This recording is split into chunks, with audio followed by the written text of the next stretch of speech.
오늘 이 시간에는 요한복음 10장 12절에서 19절의 말씀으로 우리 예수님의 예루살렘 입성의 참된 의미라는 제목으로 함께 말씀을 나누기를 원합니다. 예수님께서는 우리가 이전에 보는 말씀에서는 나사로와 마르다, 마리아와 이제 그러한 잔치와 거기서 시간을 가진 후에 이제 드디어 예루살렘으로 입성하는 것을 오늘 본문에서 알 수 있습니다. 하지만 오늘 말씀을 우리가 잘 보게 되고 읽어보면 예수님이 예루살렘에 들어오는 모습을 많은 사람들이 다양하게 보게 되는데 그에 또한 다양한 사람만큼 다양한 반응을 보이게 됩니다. 결국에는 그 모습을 보면서 사람들은 다양한 이유로 자신들이 예수님이 들어오시는 모습을 보며 예수님을 찾는데 결국에는 그것이 자신의 목표와 자신이 원하는 것이 우선시됨을 알 수 있습니다. 결국 자기만의 목적을 우선으로 삼아 가지고 있었으며 예수님에게 그것을 투영시키고 있었다라고 하는 것입니다. 즉 이들은 예루살렘에 입성하는 예수님의 참된 의미를 예수님의 예루살렘에 입성해 가는 의미를 진정으로 제대로 알지 못했습니다. 오늘 이 본문을 가지고 말씀을 나누며 참된 의미를 깨달아 예수님이 예루살렘에 입성한 것이 우리를 위해서 이 땅에 온 것이 무엇인지 다시 한번 제대로 알게 되기를 주님의 이름으로 축원합니다. 우리 12절을 다시 한번 한 목소리로 읽어보겠습니다. 그 이튿날에는 명절에 온 큰 무리가 아멘. 그 이튿날이 되었습니다. 바로 이제 명절에 온 큰 무리가 명절에 유월절이 되어서 온 많은 사람들이 있었는데 그것은 바로 또한 무월절이 되었음을 말하고 이제 그 예루살렘의 유월절을 지내기 위해서 온 큰 무리가 예수님이 드디어 도착한다라고 하는 소식을 듣고 13절에 또한 이어서 보게 되면 예수님을 맞이하러 나갔는데 어떻게 나간 겁니까? 우리 13절 다시 한번 함께 읽어봅니다. 종려나무 가지를 가지고 맞으러 나가 외치되 호산나 찬송하리로다 주의 이름으로 오시는 이 곧 이스라엘의 왕이시여 하더라. 아멘. 예수님을 맞이하러 나가서 그들은 종려나무 가지를 가지고 나가서 그 나무 가지를 흔들며 큰 소리로 예수님의 입장하는 모습을 환호하였습니다. 유대인들에게 있어서 여러분 이 종려나무 가지는 승리와 번영을 상징했습니다. 그러니까 이 종려나무를 흔들면서 예수님을 맞이한 것은 어떤 겁니까? 왕이나 장군에 대한 경의의 표시로서 어떤 전투에서 승리하고 돌아온 것처럼 그러한 의미로 이제 이들이 종려나무 가지를 준비해서 흔들면서 예수님을 맞이했던 것입니다. 그렇다면 왜 이들이 예수님이 예루살렘을 입성하시는데 종려나무를 가지고 흔들면서 예루살렘에 입성하시는 예수님에게 승리와 경의를 표했던 것입니까? 그거는 13절 후반에 이 무리가 외치는 소리처럼 예수님을 무엇이라 생각했기 때문입니까? 이스라엘 왕이라고 생각했기 때문입니다. 그래서 호산나 찬송하리로다 라고 외치고 있는데 여기서 호산나의 뜻은 지금 구원하소서라고 합니다. 그러니까 백성들이 예수님을 맞이하면서 지금 우리를 구원해달라라고 외치고 있는 것입니다. 이스라엘 왕 메시아로 오신 예수님께 자신을 구원해달라라고 외친 것입니다. 이것은 그들이 예수님을 진정한 메시아로 여긴 것은 아닙니다. 자신들을 구원해달라고 외친 예수님을 이적 이야기를 들었기 때문입니다. 그들은 나사로를 죽음에서 살리신 예수님의 이야기를 들었습니다. 그런 능력을 가지고 계시니 로마어의 억압에서 해방시켜줄 구원자로 생각하고 있었던 것입니다. 이전에 우리가 함께 봤었던 오병이어 이적에서도 어땠었습니까? 오병이어 이적에서도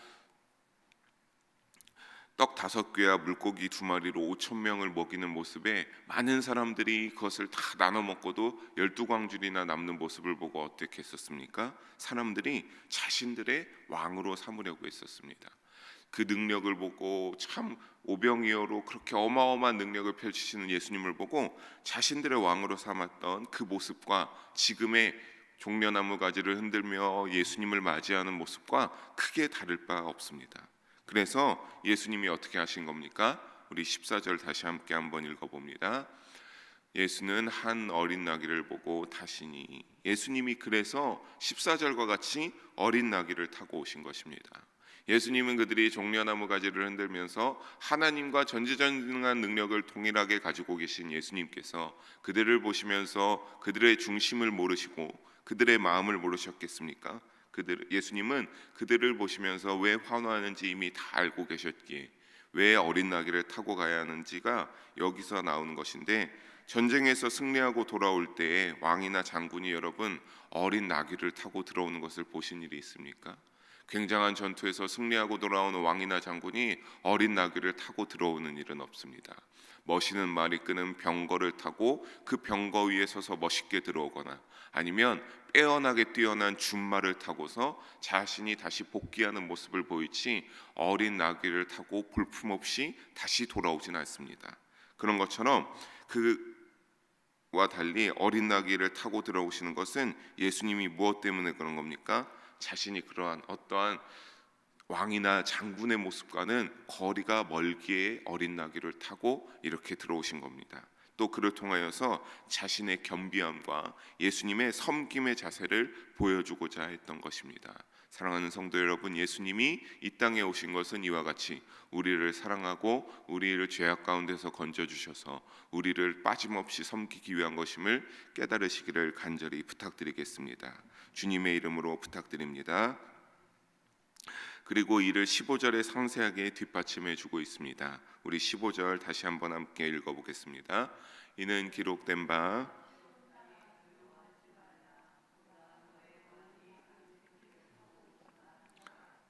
아멘.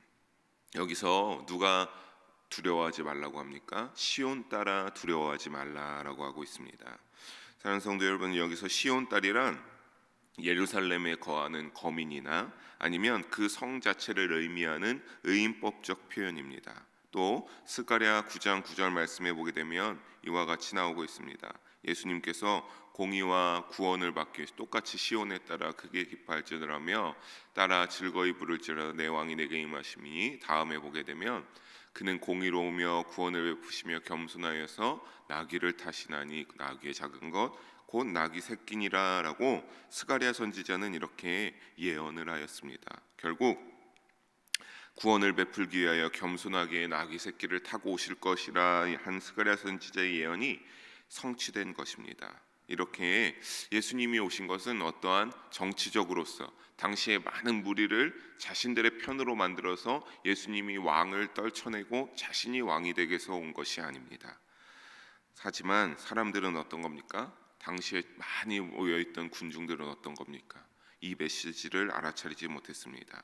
그들은 그저 그러한 능력을 가지고 있는 예수님이시니 자신들이 원하는 바, 자신들의 욕망도 예수님에게 잘 말하면 자신들의 그 욕망대로 예수님이 들어줄 것이라고만, 이루어줄 것이라고만 여겼습니다. 심지어 그런데 말씀을 보게 되면 이 무리들 뿐입니까? 누구까지 이해를 못하고 있는 것입니까? 16절입니다. 우리 16절 함께 다시 한번 읽어보겠습니다. 제자들은 처음에 이 일을 깨닫지 못하였다가 예수께서 영광을 얻으신 후에야 이것이 예수께 대하여 기록된 것임과 사람들이 예수께 이같이 한 것임이 생각났더라.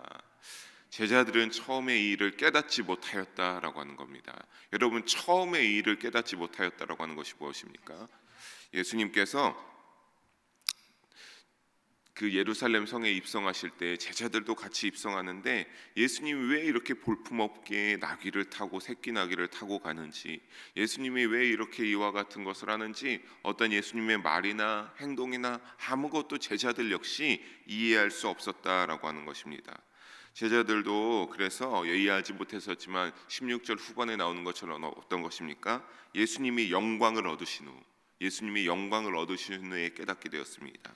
예수님이 영광을 얻으셨다라고 하는 것은 무엇입니까? 십자가에서 죽으시고 다시 부활하셔는 그 영광을 얻으신 후에야 왜 예수님이 예루살렘 성에 들어가면서 멋있게 들어갈 수 있고 더욱더 뽐내면서 들어갈 수도 있었지만, 충분히 그러한 능력으로 좋은 말을 빌려오라고 할 수도 있었지만 왜 작은 새끼 나귀를 타고 갔어야 하는지 그때에서야 깨달을 수 있었다라고 하는 것입니다. 사랑하는 성도 여러분, 3년 동안이나 예수님을 그림자처럼 쫓아다니며 예수님과 같이 먹고 마시며 예수님의 가르침을 직접적으로 받았던 그 제자들 역시 오늘 말씀해 보면 이와 같이 예루살렘의 입성에 대한 진정한 메시지를 깨닫지 못했는데 거기에 유월절을 지키기 위해서 많이 모였던 사람들조차 깨달을 리는 없었던 것입니다. 이에 더하여 제자들은 그 종려나무 가지를 흔들며 모였던 그 열성적인 분위기에 어떻겠습니까? 그 열성적인 분위기에 마음이 홀딱 넘어가 있었던 겁니다. 예수님을 따라서 그들은 그냥 뒤따라올 뿐인데 그들 역시 그 분위기에 어떻겠습니까? 예수님이 종려나무 가지를 예수님에 대하여 흔들고 그 뒤를 따라오니 자신들 역시 뭔가 마음이 들뜨고 자신들 역시 그 열성적인 분위기에 휩쓸렸을 것입니다.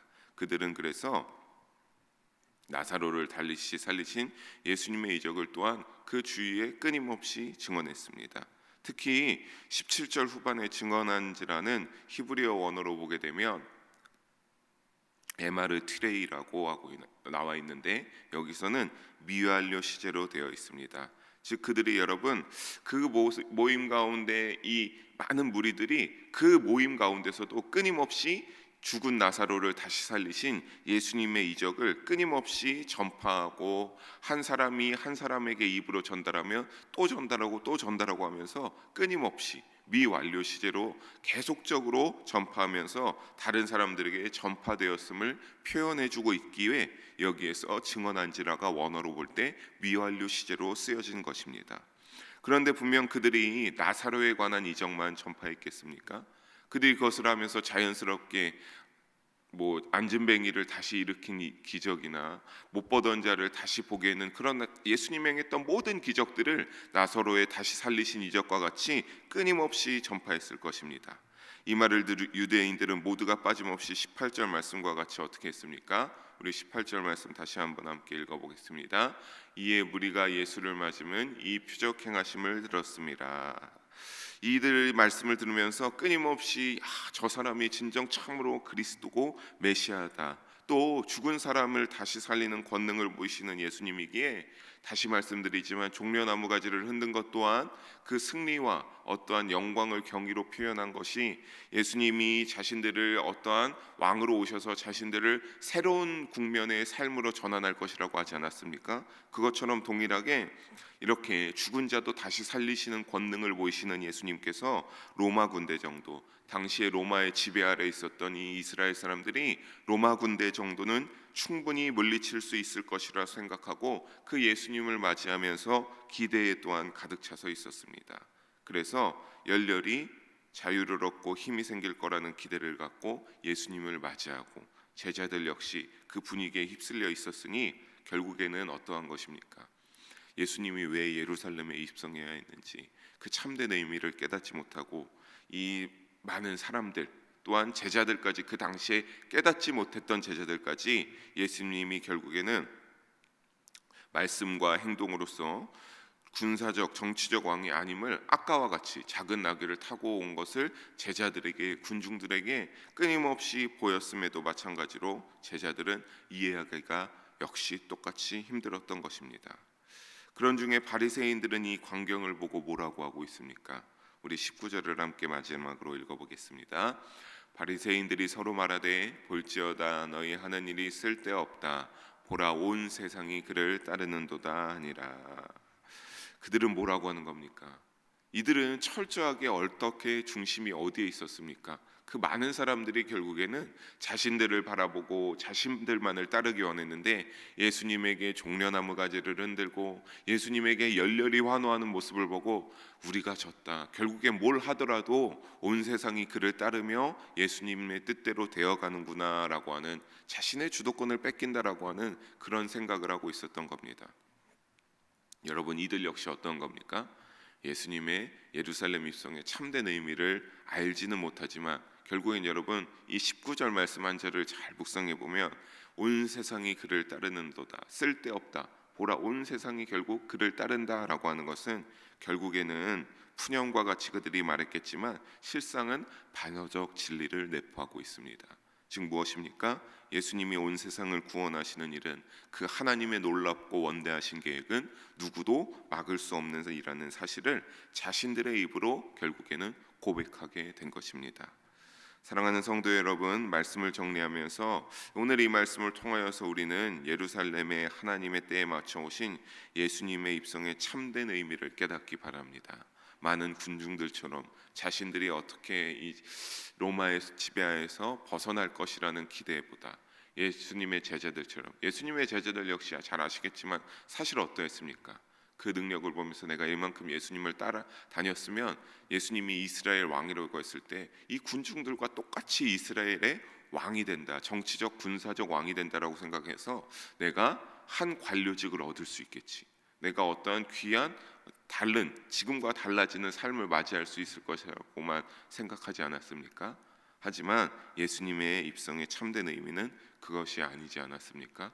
제자들이 후에 예수님이 십자가에서 죽었다가 부활하신 후에 깨닫게 되었던 것처럼, 사랑하는 성도 여러분, 우리도 그와 같이 예루살렘에 죽음의 위협이 있음에도 불구하고 입성했던 그 참된 의미를 깨닫기를 간절히 바랍니다. 예수님이 세속적 복을 주시기 위하여서 오신 것이 아니지 않습니까? 유월절 어린 양으로 온 세상의 사람들을 죄악에서 구원하기 위하여서 다 죽을 것을 알면서도 유대인들이 바리새인들과 서기관들이 죽이고자 하는 것을 알면서도 그것이 바로 그를 통하여서 많은 사람들을 죄악에서 구원하기 위한 하나님의 뜻임을 알고 있으니 그때에 맞춰 하나님의 때에 맞춰 오늘과 같이 예루살렘 성에 입성한 것입니다. 이것이 예루살렘의 작은 나귀를 타고 오신, 그렇게 입성하신 예수님의 참된 의미입니다. 오늘날을 살아가고 있는 우리도 이와 같은 의미를 다시 깨닫고 올바른 믿음의 신앙으로 예수님을 진정한 믿음의 왕으로 고백하시며 나의 죄를 대속하신 메시아로 받아들이시길 주님의 이름으로 축원합니다. 기도하시겠습니다. 사랑의 하나님 아버지, 오늘도 귀한 말씀을 나누게 하심을 감사를 올려드립니다. 아버지, 오늘의 말씀 가운데도 주님만 홀로 영광 받아 주시옵소서. 아버지, 또한 우리가 오늘 말씀과 같이 그 영광을 우리를 위하여서 이 땅에서 돌아가신 그 예수님을 향한 영광을 깨닫기를 원하옵나이다.